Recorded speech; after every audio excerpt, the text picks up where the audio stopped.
Olá, boa tarde a todos. Estamos começando mais um bate-papo astronômico, né? Essa é uma atividade que é organizada pelo Grupo de Astronomia da UFSCar, né, em conjunto com o Observatório Astronômico da UFSCar, e a gente faz sempre rodas de conversa, né, com algumas exposições, participantes convidados, sobre alguma temática de astronomia, né? É, Hoje a gente tem a participação, né, do professor Ângelo Rodrigues, né, que ele vai trazer, né, o tema Cometas Viajantes do Cosmos. Então, eu já agradeço, né, a participação do professor Ângelo, né, por se colocar à disposição para contribuir com a nossa atividade aqui.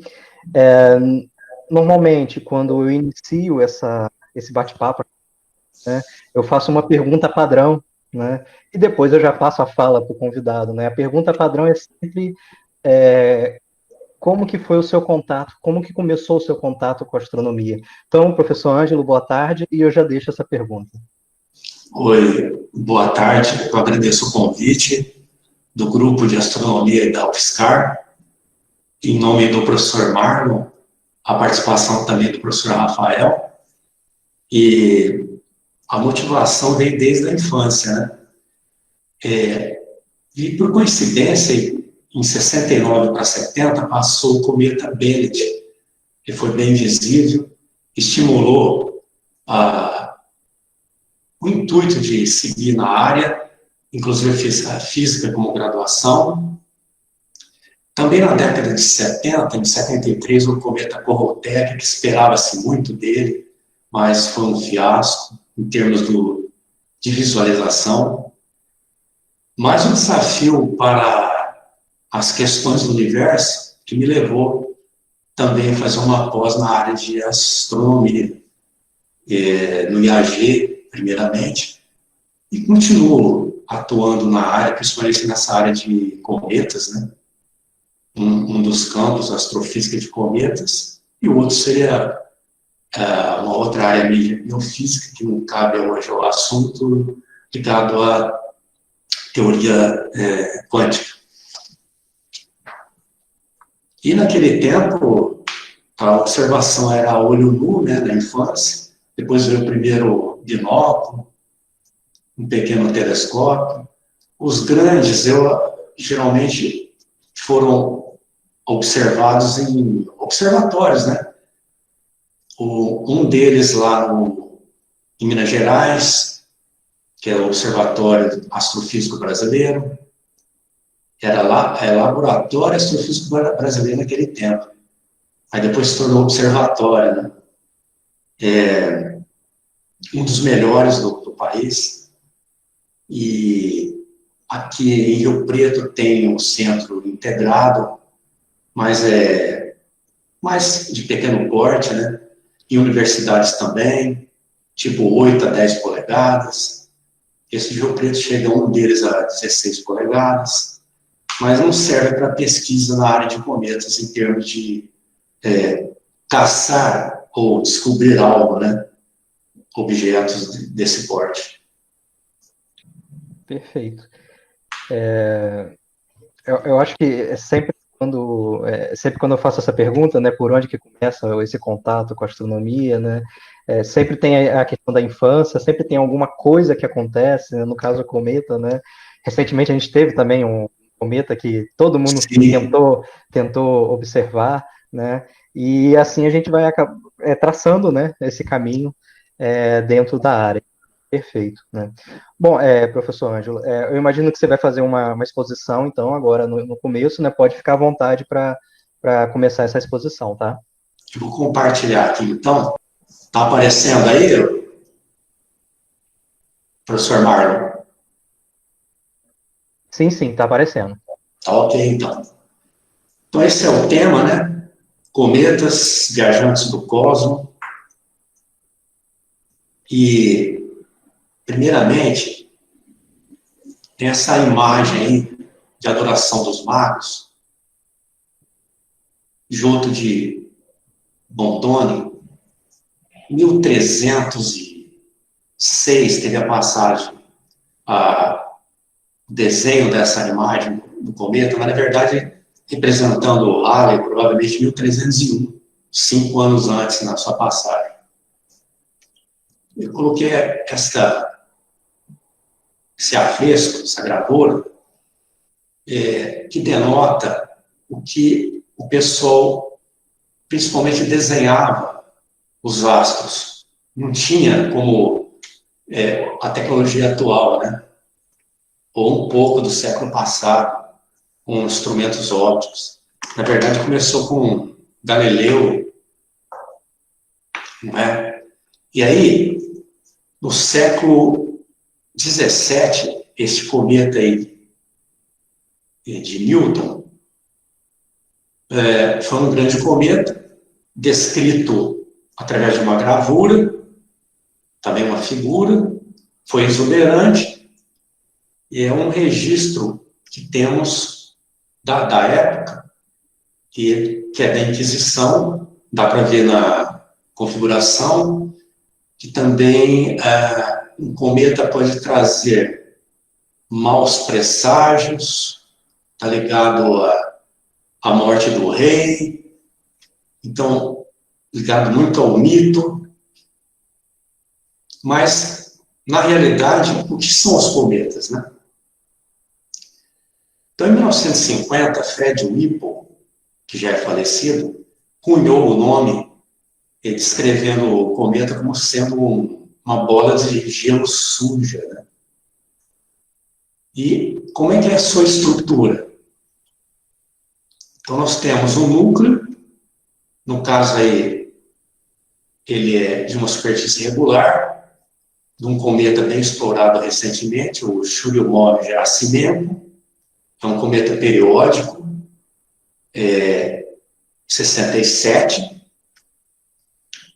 e tem cerca de 10 quilômetros, mais ou menos. Pra você ter uma ideia, o Halley parece um grão de feijão, 8 por 8 por 16 quilômetros. Então, ele é composto basicamente de gelo e poeira. Teve uma sonda que explorou, a gente vai comentar mais para frente, este cometa. Existe uma envoltória em torno do núcleo, que é uma nuvem esférica, que circunda este núcleo, formado de poeira também, gás, que emana praticamente a 5 unidades astronômicas, uma posição entre Júpiter e Saturno, começa a ter a conformação da coma na aproximação em relação ao Sol. Tá? E aí começa a ter um efeito de fluorescência. O que é isso? A radiação do vento solar toca as partículas cometárias, gerando aquecimento, sublimação, uma expansão dessas moléculas do núcleo, e tem um tamanho em torno de milhares de quilômetros. Ao passo que existem 2 caudas, tá?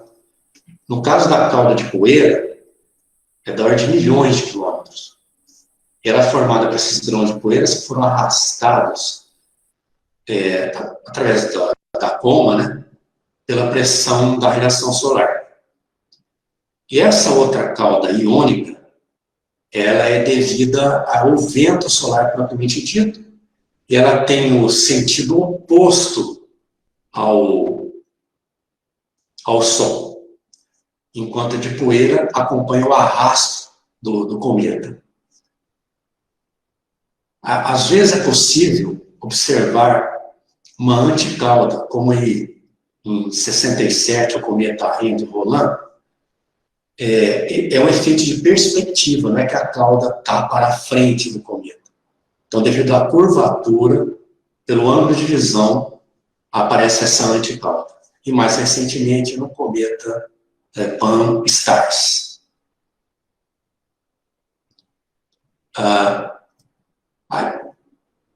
E nessa década passada aí, teve o caso do Encke, que tem um menor período dos cometas periódicos. 3,3 anos. Então, fica entre o Sol e Mercúrio. Apareceu uma terceira cauda aí, entre aspas, na verdade é o efeito visual de perspectiva, tá? A iônica de arrasto, a gente pode ver aqui, ó, essa aqui seria, essa que tem a curvatura, tá? Acompanha a trajetória do cometa, e a outra é oposta ao Sol. E essa na frente seria aquela anticauda pela curvatura e angulação que foi observado no cometa. Aproveitando a nomenclatura, como aparece aí, o segundo cometa periódico, 2P Encke. Quando é periódico, leva a letra P.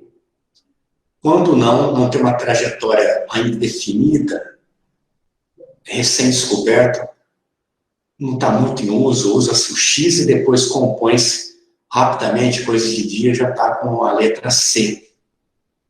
Tá? Esses cometas de curto período, aí, digamos 200 anos, deve estar confinado no sistema solar e vai ter essa letra P, provavelmente, se ele retornar. Então, no próximo retorno, confirmando, é dito com a letra P. E a numeração, nós temos aí 396 catalogados. Tá? O número 1, o mais famoso, mais para frente eu comento um pouco, é o cometa Halley, né? Então 1P/Halley. Antes de 94, era uma salada tremenda. Colocava-se o nome de um cometa, seguido às vezes, do nome da pessoa que calculou a órbita. Então, em 94, a União Astronômica Internacional colocou ordem nisso aí. Às vezes, aparece a letra D de dado. D, ele foi perdido, não teve retorno, houve, fragmentou, rompeu. Então, exemplo, o Biela, que é o 3D, o 5D e outros na sequência. Tem vários casos que sumiu. Há também a letra A, quando ele tem um aspecto de asteroide. E aí ele pode mudar a configuração, se começar a aparecer a coma, identificou a coma, tem atividade cometária, então muda-se a letra para C ou P.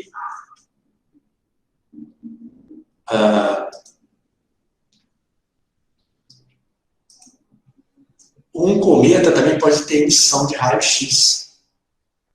Talvez não esperado por alguém, mas foi visto no cometa que foi descoberto em 1912, o Lison, que não existe mais, o Pan-STARRS, o L4, em 2011, e o Chandra identificou no raio-x, próximo da região do núcleo e da coma cometária.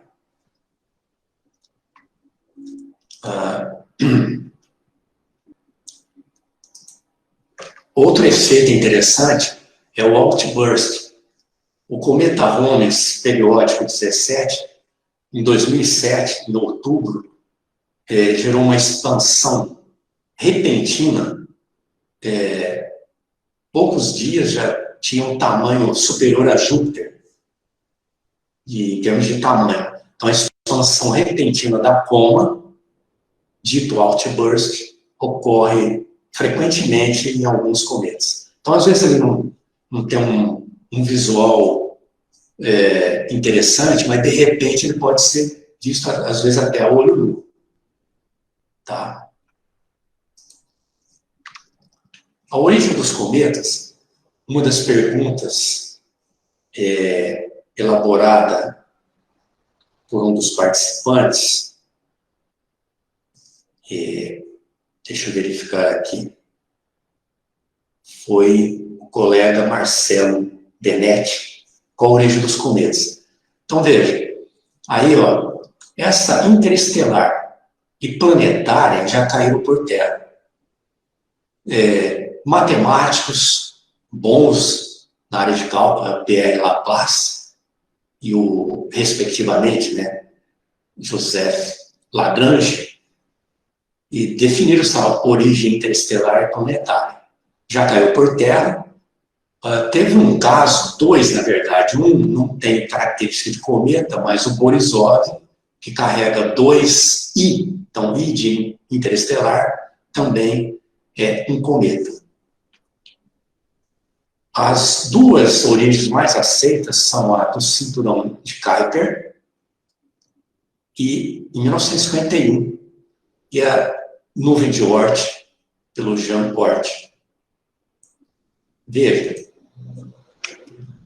se a gente comparar, aqui está o sistema deslocando desse núcleo central aqui, ó, aqui está o sistema solar, compondo ainda com o planeta anão Plutão, correto? E logo aqui eu teria, ó, Mercúrio, Vênus, Terra, Marte, então um cinturão de asteroides. Após a órbita de Plutão, aqui nessa região central, temos o cinturão de Kuiper. Essa aqui seria a órbita próxima de uma elipse do cometa Halley. E veja, a nuvem de Oort, se você pegar esse núcleo central aqui, ela tem uma dimensão comparada ao cinturão de Kuiper, que está a 50 unidades astronômicas do Sol, ao passo que essa região de Oort está entre 30 mil e 100 mil unidades astronômicas, compondo 100 bilhões até trilhões de cometas e provavelmente alguns penetram no sistema solar por uma interferência de uma estrela que passa nessa garagem dos cometas, né, digamos assim, mas não explicaria a origem planetária dita pelo Lagrange. Tá? Então, provavelmente, esses que estão confinados no sistema, que teriam uma órbita elíptica e até parabólica, estão confinados no sistema. Hiperbólica, ele vai passar uma vez, vai embora e não estaria confinado. Então, provavelmente, a origem seria dessa região que é a nuvem de Oort.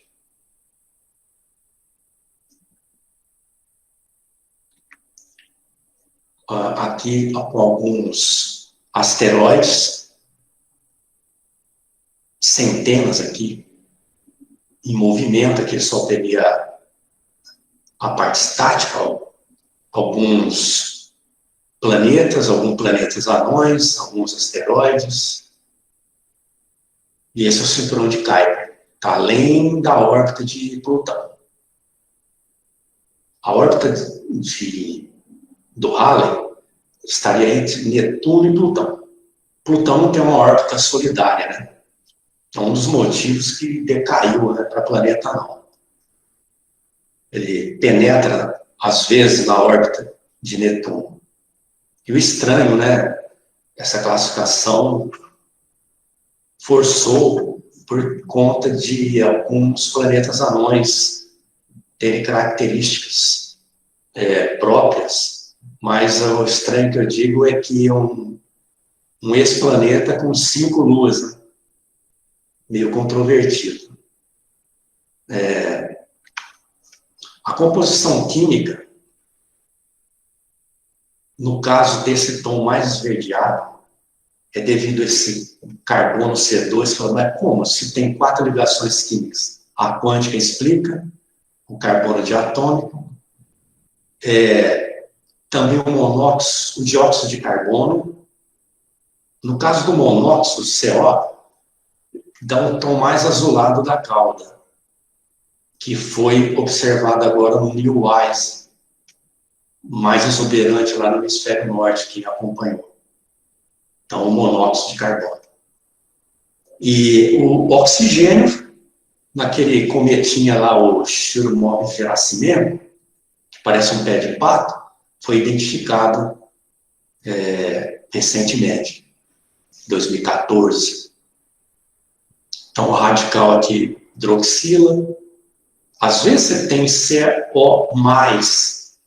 Então, essas regiões plasmáticas, muito estudada em magneto-hidrodinâmica, e principalmente quando ocorre desconexão de cauda, tá? Então, é uma cauda iônica. Amônia, metano são mais comuns, já foi identificado água em cometas. Na parte do núcleo, tudo é sólido, né? A substância está no estado sólido. O ácido cianídrico, cianogênio também foi encontrado no cometa Lulin, 2007. Metanol, etanol, em alguns cometas, por exemplo, Lovejoy, tá? Tem etanol na sua composição.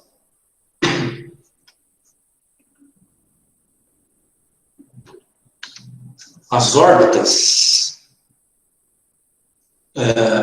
cometas de curto período, geralmente estão pertencentes até o cinturão de Kuiper. Então, órbitas são excêntricas. Esse cometa que foi descoberto pelo brasileiro Leonardo Amaral, C 2020-3, já está catalogado como não periódico, então por isso C, mais uma descoberta de um brasileiro. Aliás, esse ano foram 4 amadores no japonês e 3 brasileiros. Depois eu comento sobre isso. Então, eu tenho a órbita de Júpiter até de Halley, que estão confinados com órbitas até praticamente elíptica ou parabólica. Então, são de curto período, até 200 anos. Tá? Lembrando que no caso do Halley, 76 anos. Então, até abaixo disso, a órbita de Júpiter, também alguns são jupiterianos. Temos também de longo período, então, praticamente parabólicas, penetram no sistema, pode ficar confinado ou não, são com excentricidade próxima de 1, no caso do cometa Amaral, que eu tinha comentado, da 0,99 excentricidade. Elipse vai de 0 a 1, né? E tem também de aparição única, então provavelmente é acima de parabólicas, hiperbólicas, passa uma vez e adeus, nunca mais. Como que é previsto então a órbita de um cometa? Quem foi esse primeiro cidadão que está aí em homenagem a ele? Foi o primeiro cometa catalogado como periódico. 1P/Halley. Então, o Edmund Halley, ele, em 1533, próximo de 76 anos no período do Halley, passou em 1607, 1682, aliás, até chineses antes de Cristo, uns 3 séculos antes de Cristo, todas as passagens do cometa Halley catalogadas, e ele previu a passagem desse cometa em 1758, que tinha um eclipse na época do Natal, e alguns dias após o Halley passou. Só que ele faleceu em 1742, não viu o que ele havia previsto. Então foi batizado em homenagem a ele, Halley. Como eu havia comentado, então, a órbita do cometa Halley entre Netuno e Plutão. Ele está no meio da estrada, né?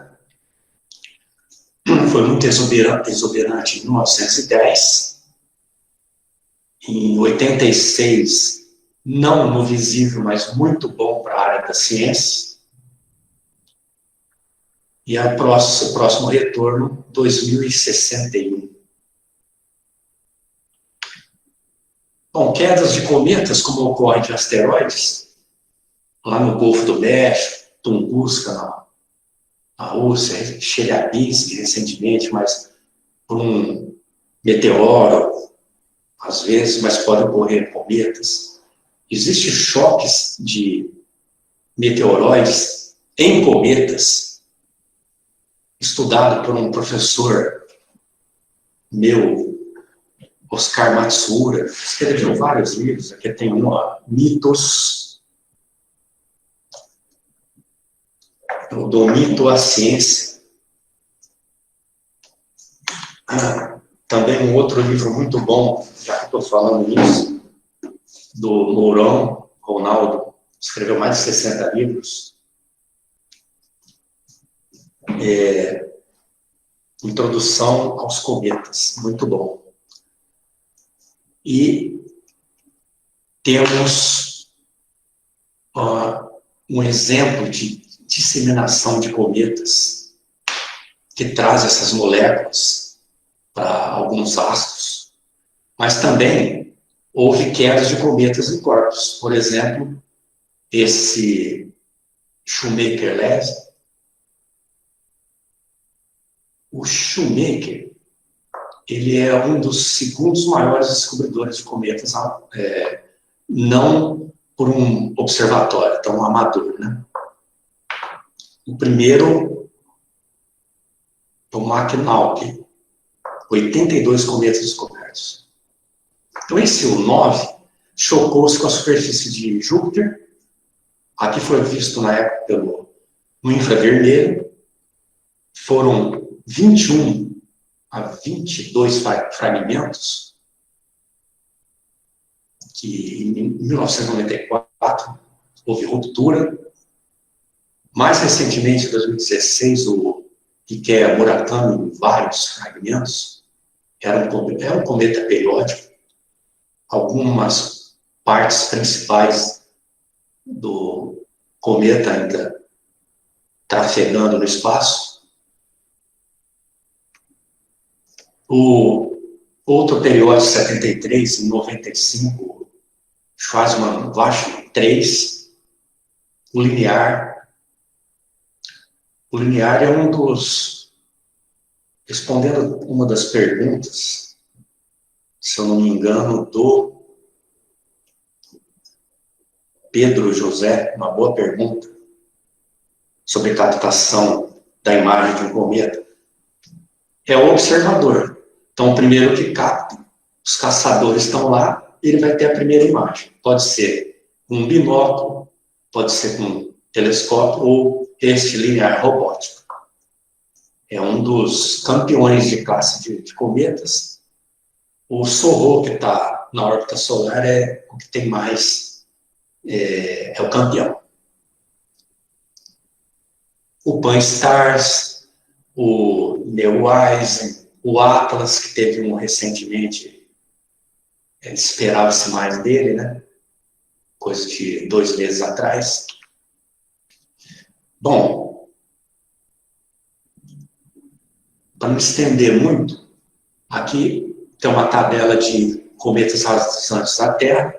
O Lexo, por exemplo, 1770, e aqui tem unidades astronômicas, está a 0,0151 da Terra, quer dizer, está não, passou, né, rasante.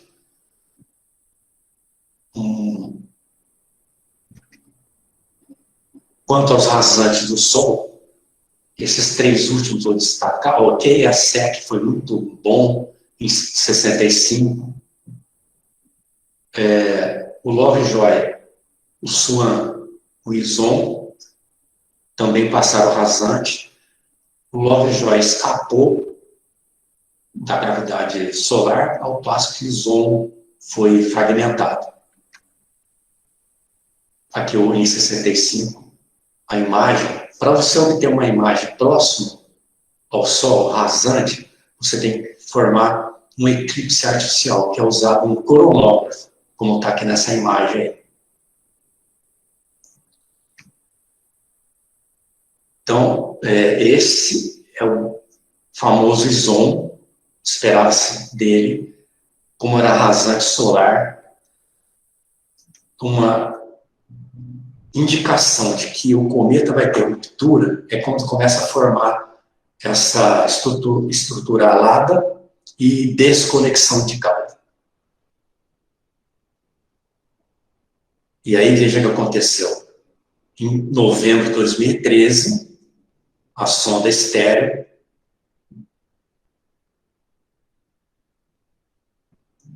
ele vai... Aqui é Vênus, tá?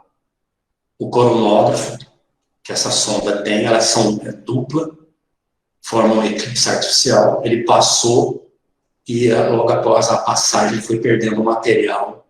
Aliás, a cada passagem o cometa perde 1% de massa. Então, o Halley, como tem 76 anos, pelo número de passagens da descoberta até o seu fim, provavelmente 15 mil anos seria o fim do Halley. Às vezes, o cometa pode se tornar inerte. Não que ele vai se fragmentar. Ele pode ter um caractere de um asteroide, porque ele perde aquele efeito de coma. Tá? O Lovejoy, em 2011, dezembro, ele conseguiu, olha aqui, após a passagem, ele se manteve intacto. Bom, houve explorações por sondas aos cometas. Em 85, no cometa periódico de número 21, Jacobini-Zinner, a primeira sonda foi a Ares. Depois tivemos, em 86, como eu disse, uma pesquisa científica foi muito boa. Não foi só a sonda Giotto. Aliás, a sonda Giotto atravessou a cauda do cometa. Teve mais 2 sondas russas e 2 japonesas.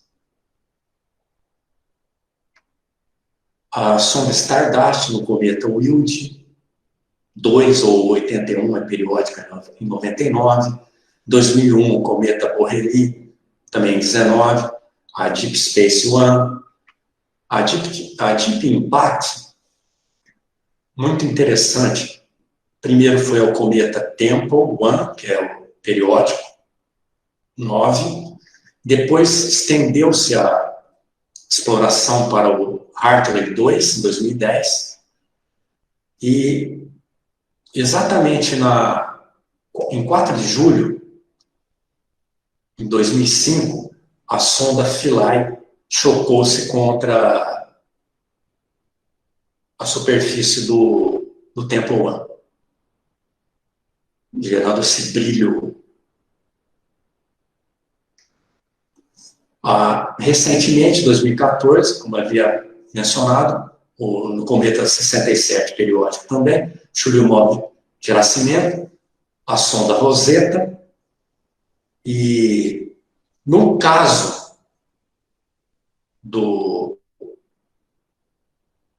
eu disse aqui sonda Philae erroneamente, tá? Foi uma sonda que chocou-se ao cometa e adeus.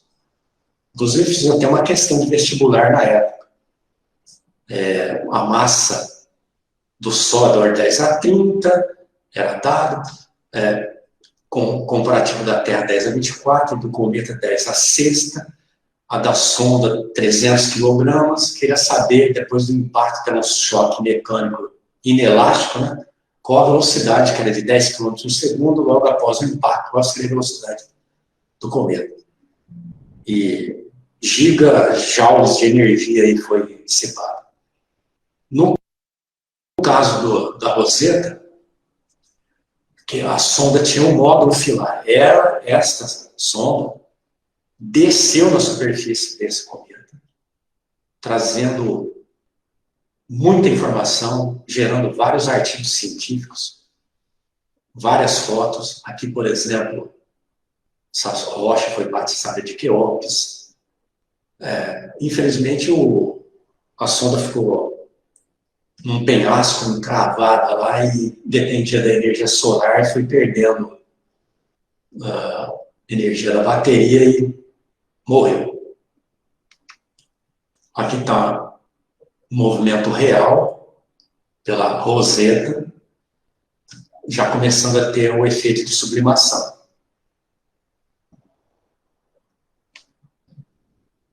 Quanto a descobertas de cometas, complementando a pergunta do Pedro, né? Então, o McNaught, que é um dos maiores descobridores, em 2006, muito exuberante esse cometa lá, após o pôr do sol, formando essa cauda curva, né?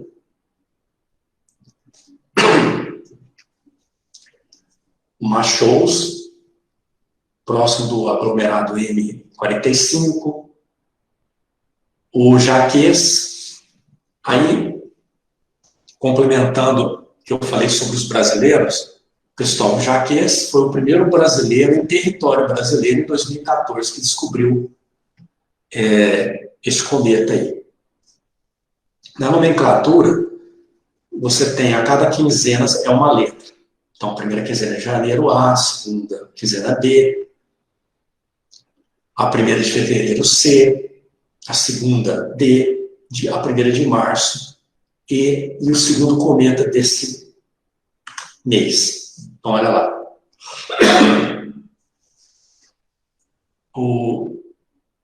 É comum batizar o sobrenome, né, do descobridor, lembrando que desde a descoberta do Brasil, 1500 para cá, alguns astrônomos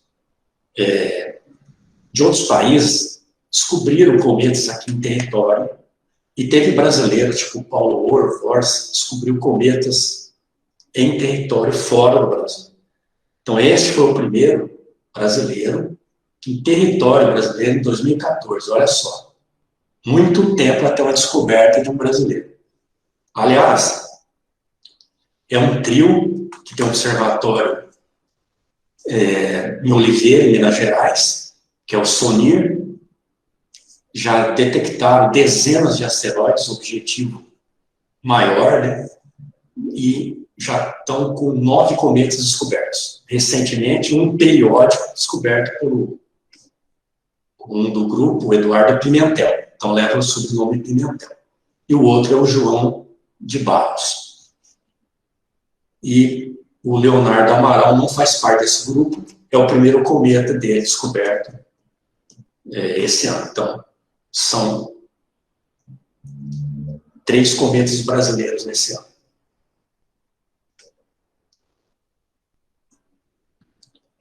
Aqui ele está entre as duas nebulosas do coração e da alma, em termos populares, né? O Lovejoy, com a desconexão de Caldan, uma foto muito bonita.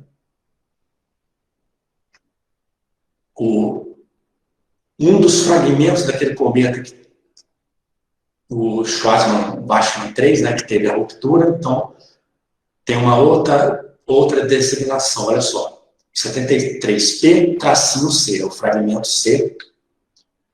O Catalina, próximo da estrela Arcturus. O Johnson, Cindy Spring, fica na Austrália, próximo do aglomerado M26. Aqui próximo do aglomerado M79 do Lovejoy. O linear próximo do aglomerado M14. Outro marginal, que é a R1. O Lemon, cometa bem esverdeado, em 2012. O Garrard, próximo do M92, o Pan-STARR, o X1, próximo da nebulosa da Hélice, o NIT, o Hyakutake 96, cometa interessante, o ISON, antes de ir para o espaço, o Kohoutek E1, teve desconexão de cauda também, o Halley, esse é 1910, chapa fotográfica, o Halley-Bopp 95, foi dito cometa do século, o Atlas, descoberto em 19, recentemente foi observado próximo ao olho nu, como o Swan, tá? E fragmentou também. O Neowise, uma foto lá no hemisfério norte ainda, agora passou para o sul, cada vez mais alto, porém mais longe, já não é possível ver a olho nu, com binóculo é possível ainda, mas para uma foto dessa, telescópios. E fazer uma propaganda para encerrar. Eu tenho um site que é o Cometografia, depois mais detalhes eu posso comentar. Na seção downloads você pode baixar o Cartas do Ciel, um concorrente do Estelário. Eu faço parte do grupo, o chefe do projeto é o Patrick Chevalier. Eu traduzo desde o início para o português Portugal e português brasileiro, depois da unificação, ficou mais fácil. Tem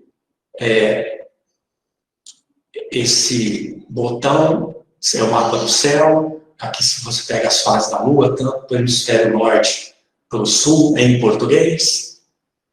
Os cometas periódicos. Tem as efemérides de todos os periódicos, os 396, e de 2000 para cá, todos os demais não periódicos. Inclusive até o último descoberto essa semana. E um blog, que espero que você seja um seguidor, o Cosmonovas.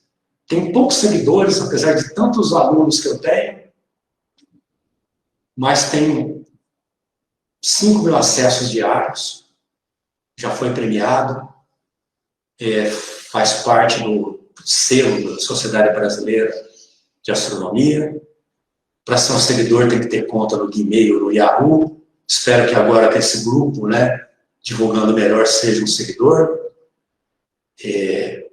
Participe, se tiver algo que você descubra, informe que estaremos divulgando. Essa foi a última notícia.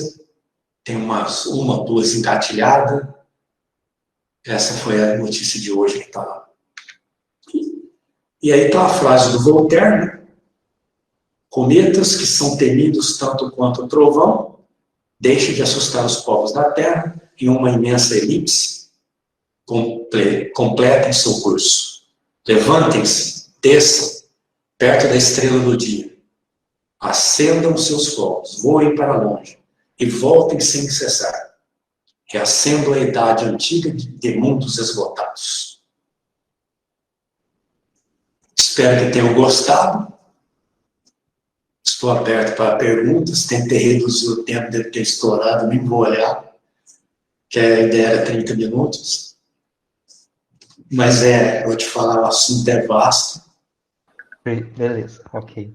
Bom, acho que foi bem legal, pude aprender bastante, né, sobre esse tema que é tão cativante, né, que sempre quando surge uma notícia de um novo cometa que está visível, né, ou alguma coisa desse tipo, chama bastante atenção, né, e a gente teve isso há pouco tempo, né, na verdade, você comentou no final da sua fala, né, que ainda dá para se ver com aparelhos, né, o Neowise, né. Bom, e eu imagino que eu estava olhando aqui, chegaram várias perguntas, né? E aí o professor Rafael vai passar, então, né, vou passar a palavra para o Rafael, porque aí ele assume aí com as perguntas. Olá, Ângelo. Obrigado pela apresentação, por ter aceito e tal. Eu acho que a apresentação foi muito boa. Ela tirou algumas dúvidas, mas talvez tenha gerado outras, certo? Então, a gente tem algumas dúvidas que chegaram no chat, mas antes disso, eu tenho uma dúvida minha, que você chegou a comentar alguma coisa sobre a diferença de aspectos, mas existe algum critério mais objetivo que diferencia o que é um cometa do que é um asteroide? Ah, sim. Por exemplo, às vezes, na descoberta que eu havia comentado, né, ele tem a característica de um asteroide, porque não formou coma. Nessa descoberta de Leonardo, coisa de 3 semanas aí, não tinha coma. E a preocupação, e ainda respondendo uma outra pergunta, do Pedro também, né? Você tem que esperar a União Astronômica Internacional, no caso o Minor Planet Center, divulgar a órbita, se ele é periódico ou não, para ter aquele T ou C, e às vezes pode ser o A. Ele pode ser um asteroide. Então a luta é, será que aquele cometa que ele acha que descobriu não está no catálogo de algum do passado, mesmo que ele não, na pesquisa foi identificado como não, mas pode ser uma órbita de um outro. Então tem que aguardar a trajetória para identificar. E a conformação da formação da coma. Ele não tinha um instrumento, era de 12 polegadas, suficiente para ver o nível da coma. Ele já está fazendo um upgrade para 14 polegadas. É um investimento, é custo. Mas outros pesquisadores identificaram a coma. Então, deixou de ter a característica de um asteroide e passou a ser um cometa. Aí a luta foi, será que eu descobri esse cometa? Então foi confirmado na segunda-feira que era inédito. E já está, inclusive no estelário, no Cartas do Céu, já está tudo catalogado, você pode caçar ele lá, mas de 18 a magnitude é alta. E, às vezes, com o passar do tempo, o cometa vai perdendo esses elementos, substâncias voláteis, com a passagem ao Sol, como eu disse, 1% aproximadamente, e ao longo do tempo ele vai ficando inerte. E aí, com essa atividade reduzida, eles têm um aspecto de asteroide novamente. Tá certo? Então é mais ou menos isso aí, para classificar a diferença de um asteroide para de um cometa. Tem que ter a formação da coma, não a necessidade da cauda, mas tem que ter a coma, dito também popularmente cabeleira. Né? Se não tiver isso, então tem o aspecto de um asteroide. Espero que tenha respondido aí. Tá certo, professor. Obrigado. Esperar, né, para ter uma confirmação. Tem uma outra pergunta. Professor, tem uma pergunta aqui do Lucas Ribeiro. É exatamente essa. Pode falar. Que é sobre uma dica para lugares que tem poluição, né? Como é que eu vou observar cometas? Aliás, qualquer astro. É uma dica difícil, porque não é só poluição atmosférica, tipo São Paulo, às vezes as nossas cidades médias, Rio Preto, São Carlos, já tem uma certa poluição ambiental, mas a pior de tudo é a poluição luminosa. Um aspecto que está ocorrendo agora próximo da lua cheia, para o New Age também não é favorável. Então, qual a região do céu que está o astro para você observar? E tudo depende da atividade do cometa, que é uma caixinha de surpresa. Às vezes você pode ter um visual olho nu, e às vezes não. Com instrumentos, você consegue captar mesmo com a poluição. Lembrando que a atmosfera tem turbulências. Então, alguns equipamentos fora da atmosfera podem denotar uma observação melhor. Mas instrumentos são importantes, além do olho nu, fica difícil. Num ambiente que tem poluição, é aconselhável um clima mais seco. Então, lá no Nordeste, quando ele passou pelo hemisfério sul, o Neowise, foi fácil identificar com o clima do inverno, seco, estava numa altitude razoável. Quando ele passou mais para o sul, ainda muito baixo, que ele está acompanhando logo após o pôr do sol, né? Fica próximo dos raios solares ainda, ele baixou, mas está lá iluminando. Então, é outro fator que atrapalha a visualização. Então, aconselhável é ir para regiões livres da poluição luminosa, atmosférica. Tá? No caso do Neowise, bastaria um binóculo 10x50. Tá? Isso há 2 semanas atrás estava de bom tamanho. Agora está meio complicado. Então eu não tenho a forminha de bolo para como em grande cidade a gente vai ver. É muito difícil. Eu vou usar filtro, depende do filtro, você não vê também o objeto. Então é difícil. É complicado, né? Professor, tem uma pergunta aqui, agora as perguntas que chegaram durante a apresentação. Pergunta do Carlos Augusto, por que alguns cometas emitem raio-x? Ah, tá. Então, devido ao vento solar, a radiação que toca os grãos do cometa, depende da distância, digamos, a 5 unidades astronômicas, começa a formação da coma. A 3 unidades astronômicas já pode ter a conformação para identificar com instrumentos ou não. A olho nu fica até mais difícil de visualizar a cauda, tá certo? Então, esse efeito gera aquecimento, sublimação, troca, formação daquela cauda, não a de poeira, mas a iônica, a plasmática. É ali que você vai ter o efeito da radiação do vento solar, tocando na coma as moléculas, gerando fluorescência e provavelmente desprendimento de fluxo de elétrons que pode ter a aparição de feixes de raio-x. Tá? Então, para ocorrer isso, tem que ter uma intensidade grande de uma ejeção de massa coronal, onde você vê esse efeito, produção de raio-x. Outro efeito muito interessante que eu falei num estudo de magneto hidrodinâmica, nas desconexões de cauda.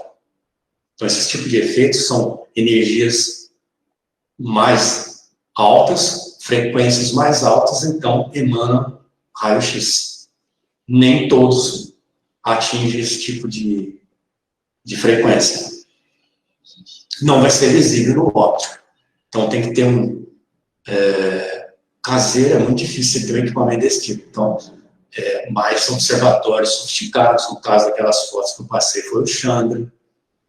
No infravermelho, antigamente era o IRAS, mas você tem o Spicer, entre outros aí. Professor, uma outra pergunta. Lucas Ribeiro, acredito que seja o mesmo. Ele pergunta assim: uma característica dos cometas é não se chocar integralmente com algum astro? Aí ele põe assim: por inteiro e não resquícios. Bom, em termos de choque, tem várias possibilidades, né? Como a gente viu,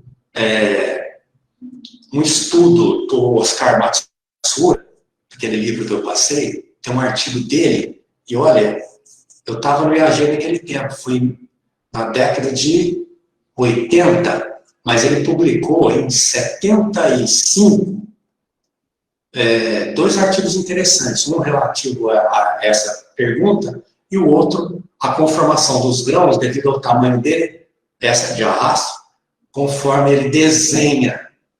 É uma equação pesada, mas como é que ele desenha? Devido ao grão, tamanho, você tem atração gravitacional, então ele vai ter um desenho ao longo da distribuição dessa gama.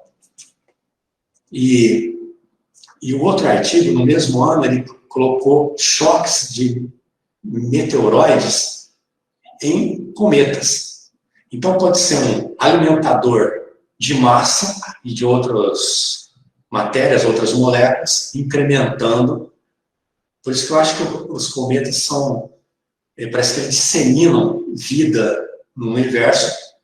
E, em contrapartida, também, quanto às supernovas, né, as suas explosões emanam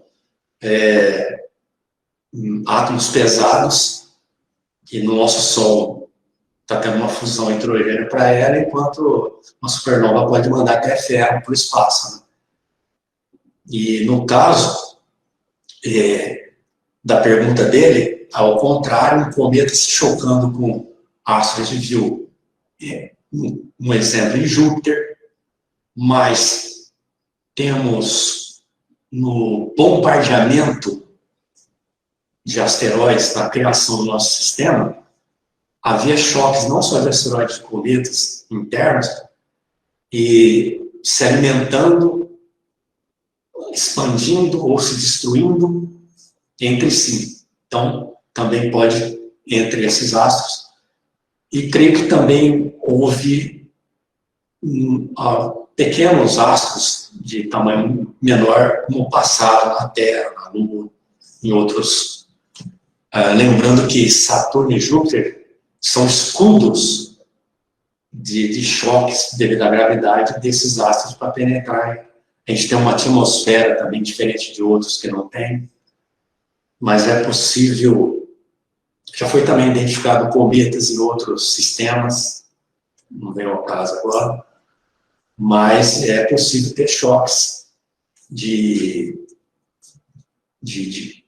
um cometa como um asteroide em astros. Um detalhe teórico, uma partícula deste cometa que atravessa a Terra, no caso o Halley tem 2 feixes anuais, né? São chuveiros, né? Popularmente dito estrelas cadentes, mas não são estrelas coisa nenhuma. Né? Então, os meteoroides penetram, você tem um meteoro na atmosfera, ao se chocar na superfície, você tem uma pedrinha lá dito meteorito. Essa é a diferença do meteoroide com o meteorito. E esse fragmento pode ser de um asteroide, pode ser de um cometa, também pode ser até de um planeta. Já foi identificado moléculas de Marte aqui na Terra. Certo. Mais perguntas. A Maribel pergunta: as órbitas dos cometas mudam constantemente? Como eles podem ser previstos ou é difícil prever? Tá. Então, e nessa descoberta agora, você tem que fazer um segmento para prever a órbita dele.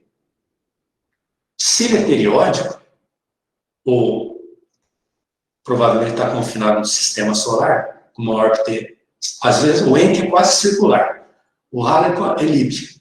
Até uma parabólica, você tem um confinamento no sistema, além disso, hiperbólica. Então, a trajetória de várias medições ao longo dos dias, você tem a equação da curva.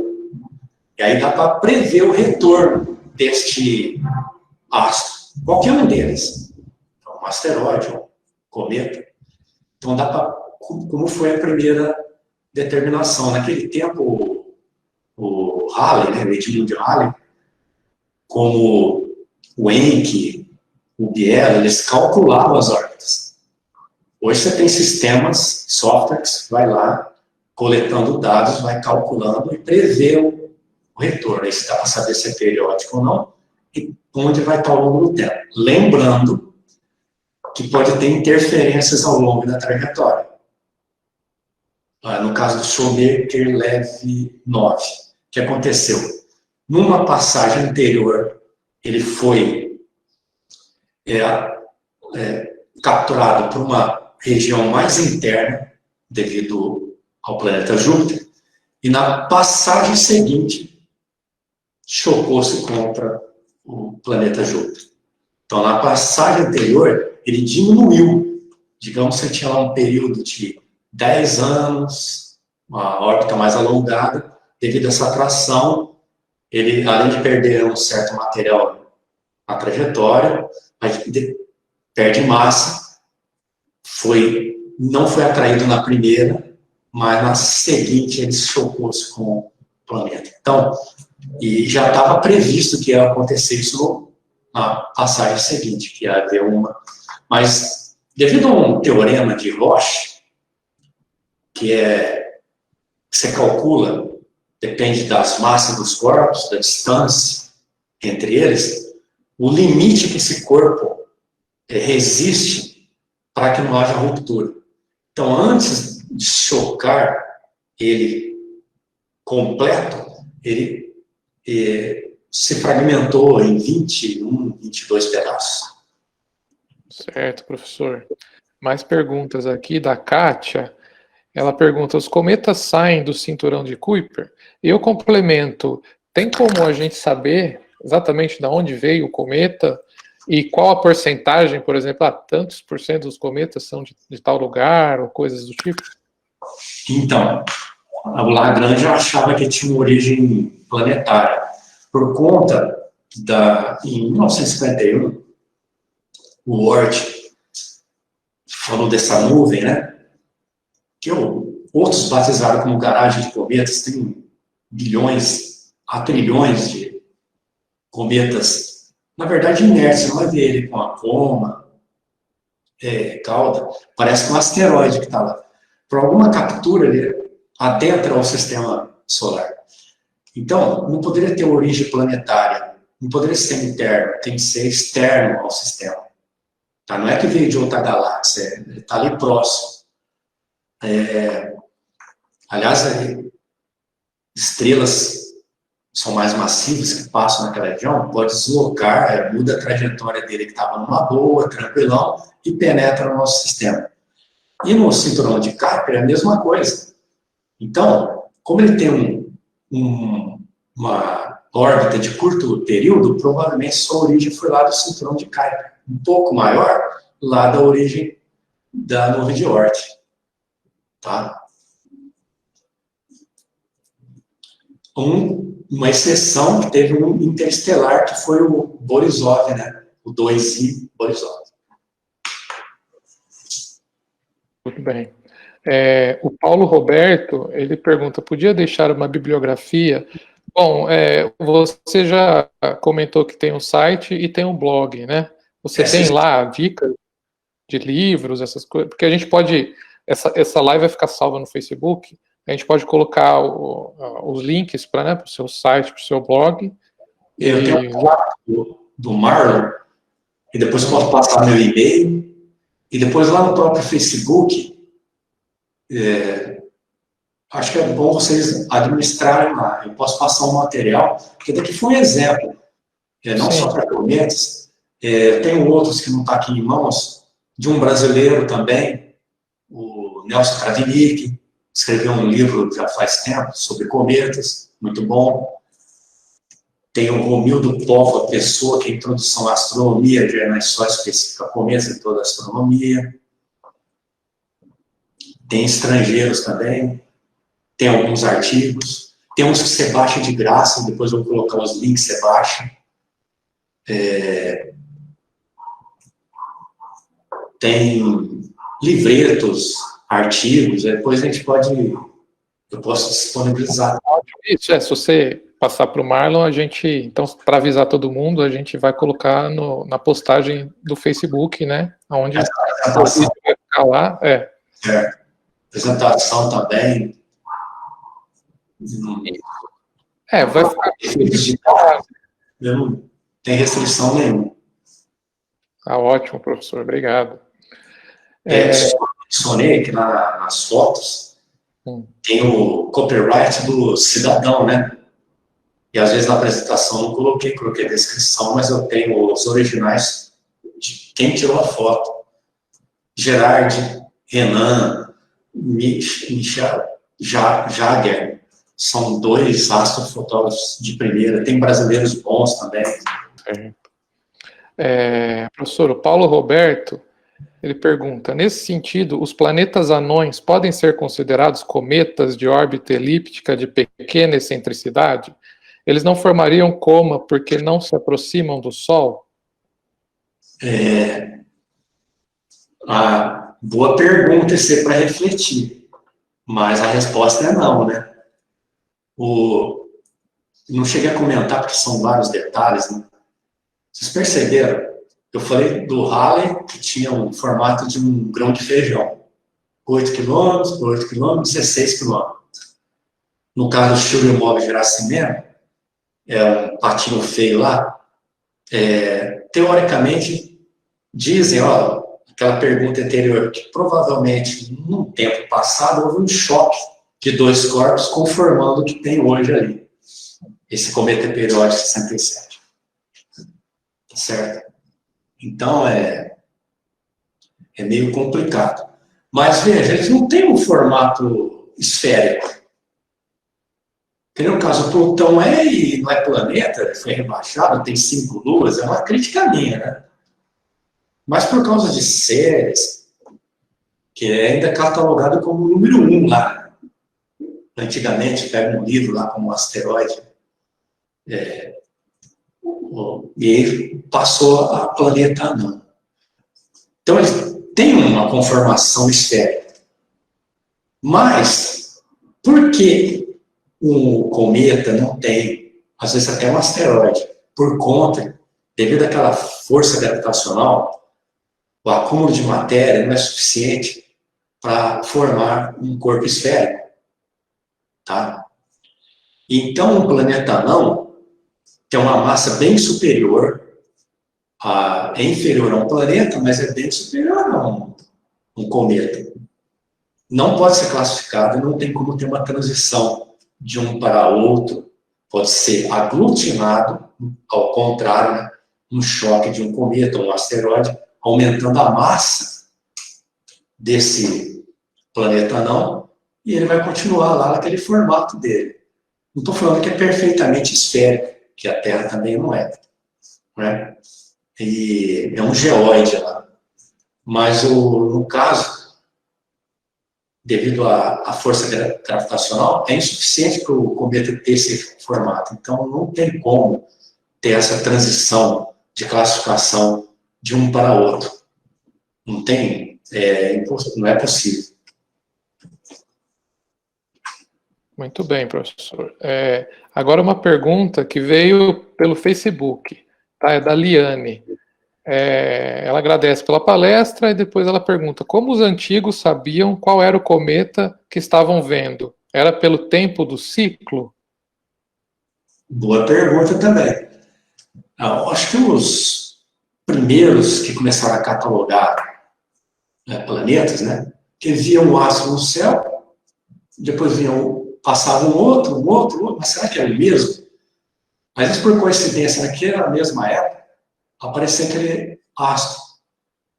E, então, começou a fazer uma catalogação das épocas das passagens dos cometas. O Halley é bem antigo, como eu disse, data de menos 246. Então, 246 a.C., provavelmente chinesa, depois alguns gregos. E atualmente é mais fácil. Né? Além disso, eu acho que o nosso hemisfério sul está um pouco descoberto. Tem, para quem estiver interessado, eu mesmo falta o financiamento, né, dinheiro para a caça de cometas. o arsenal, talvez alguém pode até perguntar, os contatos eu tenho todos, que falta é o dinheiro, porque é um sistema bom para caça de cometas do próprio brasileiro Paulo Orvorsi, que é o SkySift. O Michael Matiasso, italiano, que deve estar na Austrália agora, em Sydney Spring, descobriu o russo Elenin. O Elenin é o X1 2011, é outro cometa que já foi para o breve também. Mas o Elenin descobriu 2 usando esse software. O Leonardo Amaral, esse brasileiro, o último cometa nosso aí, SkySift. O Sonir, os 9 cometas, mais os dezenas de asteroides, é o SkySift. O Paulo Orvorsi descobriu também dezenas de asteroides, mas não em território nacional, de 3 horas aí.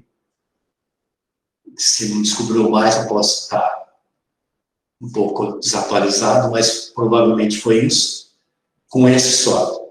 Você tem que ter um sistema robotizado para o telescópio acompanhar, uma câmera CCD que vai fazer a leitura, tá? O que eu falo robotizado não é só o telescópio, a cúpula, às vezes está nebulosa, ela já fecha, que é um sistema que identifica tudo isso, é um software. E o Cartas do Cielo. O Cartas do Cielo, depois se alguém quiser, posso até compartilhar lá no Downloads, também você pode baixar o programa, é a versão estável lá, é a versão 4.2. 4.1, na verdade está na 4.3 beta. Então, você tem que ter um mapa celeste para acompanhar a posição dos astros, e ele também faz acompanhamento de telescópio. Então, telescópio com o software, ele acompanha o astro, câmera CCD digitalizada, cai no software, identifica, você não precisa ficar mofando a noite toda acompanhando o astro. Você entende? Identificou depois o olho humano que vai analisar. Esse software ele já separa do catálogo existente o que acha estranho. Tipo, 6 objetos na noite, você vai identificar. Viu que é algo novo, reporta para Minor Planetary Center. E aí, você pode ter descoberto um asteroide ou um cometa. Certo. Professor, chegou mais uma do Paulo Roberto, que ele gostaria de saber sua opinião sobre o fato de que os cometas, tem um mito sobre os cometas serem semeadores de vida. Qual que é a sua opinião sobre isso? Entendi, semeadores de vida. Bom,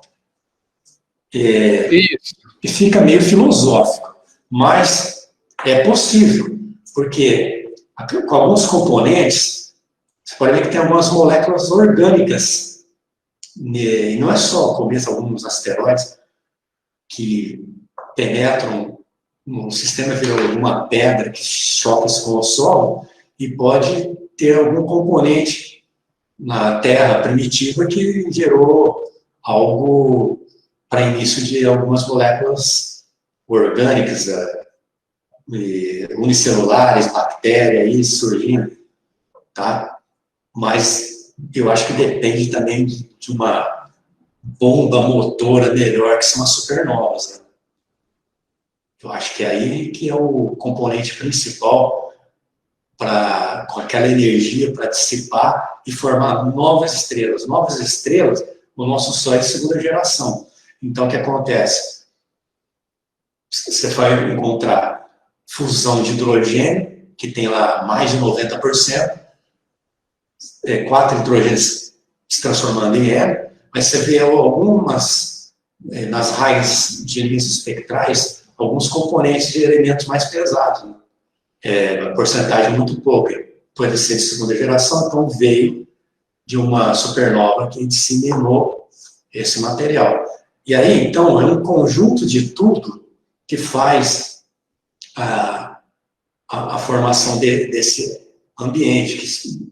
E a Terra foi propícia, porque depende não só desses componentes, do elemento temperatura, aquela zona habitável, né? Está numa região ideal. Aqui parece um paraíso, se comparar com o universo, que parece um sistema caótico. Então, não só a temperatura, tem água, e começou com esses componentes básicos, formar alguma molécula orgânica para gerar ser vivo, né? Então, um cometa, nesse bombardeamento da época, da era do bombardeamento, provavelmente houve alguma injeção de material desses cometas, tá? E que deveria estar confinado no sistema, mas como ainda estava meio caótico, você poderia ter alguma conformação de algo sendo subtraído lá daquela região, hoje teórica de Oort. Né? Então, o termo semeador é entre aspas, mas eu acho que, agora, na minha opinião, faz parte ao longo da história de ter contribuído. Estou falando que é o principal gerador de vida aqui na Terra, tá? Mas é um contribuidor. Muito bem, professor. Bom, até pela questão do horário, a gente encerrou as perguntas. Então, eu gostaria de agradecer novamente, em nome do Grupo de Astronomia, sua presença aqui, sua palestra, sua disponibilidade. E gostaria de passar para o Marlon, não sei se ele gostaria de encerrar, falar mais alguma coisa, mas obrigado, viu, professor? Boa, obrigado. Perfeito. Bom, então eu vou reforçar, né, o agradecimento, né, ao professor Ângelo. Muito obrigado por ter aceito participar. Eu acho que foi bem interessante, né, tudo aquilo que foi colocado aqui, né, e como eu disse lá antes, a gente aprendeu muito, né, muito obrigado. Bom, antes de eu fazer alguns avisos, né, das atividades que virão ainda, Ângelo, se você quiser deixar alguma mensagem, algum comentário final, né, fique à vontade. Então, se tiver algum interesse de alguma pergunta, eu vou te passar depois o contato, e de algum participante, fique à vontade, eu estarei disponível, sim. E de tentar manter o contato com o grupo, e eu agradeço o professor Rafael, o professor Marlon e os demais que participaram aqui. Foi muito interessante. E gostaria também de participar dos futuros encontros como ouvinte, né? Perfeito. Bom, então, né, a gente vai encerrar, né, esse bate-papo astronômico. Teremos novos bate-papos astronômicos, né, ao longo deste mês de agosto. Já temos programado 3 semanas seguidas, a mais, né? Ou seja, vamos cobrir todo o mês de agosto. E na semana que vem, né, em breve faremos a divulgação na página do Facebook, né, mas já adianto aqui, né, que a gente vai ter um bate-papo com o professor Ednilson Oliveira, que é sobre uma introdução à astrofotografia, né? Então ele vai trazer algumas questões sobre técnicas mesmo para obter fotografias aí do céu, né? E eu acho que são até temáticas que se complementam, né? Porque né, toda essa discussão de como observar os cometas, como registrar, né, o New Eyes que passou, né? E agora vem o Ednilson na próxima semana, na quinta-feira, vai ser um dia diferente, né? Na quinta-feira, a partir das 3 horas, também um horário um pouquinho diferente, né? Então, gente, muito obrigado a todos, né? Os que participaram aqui, né, os que acompanharam no Facebook, né, e até uma próxima, gente. Até. Obrigado, até.